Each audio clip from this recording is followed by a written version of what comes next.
Initially, I was brought on to do storyboards, and they had this project. It was a Goof Troop movie. His Goof Troop was a TV series. They were going through a reboot, and they had brought Jerry Reese on. Jerry had recommended me, and they had me come on and do some exploratory boards. Put Goofy in some situations and locations where it was set up, and then disaster happens. They took the Goof Troop thing, they stripped it all away, all these ancillary characters, and just made it Goofy and his son. And we had this big pitch to Jeff Katzenberg. In this meeting, it was either going to get greenlit or it was going to get killed. I go in and with the guys, and they've got the beat boards hung up. It was a sequence that was very funny, got big laughs.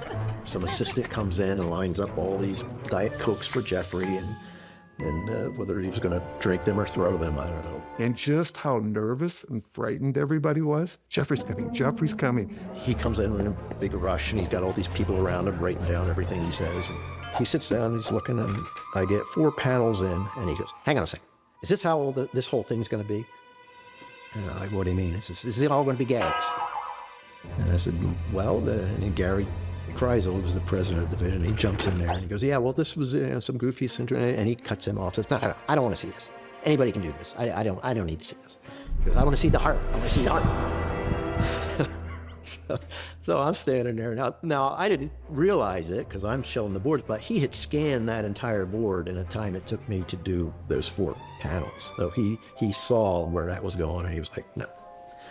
So I was dismissed. I almost killed the Goofy movie.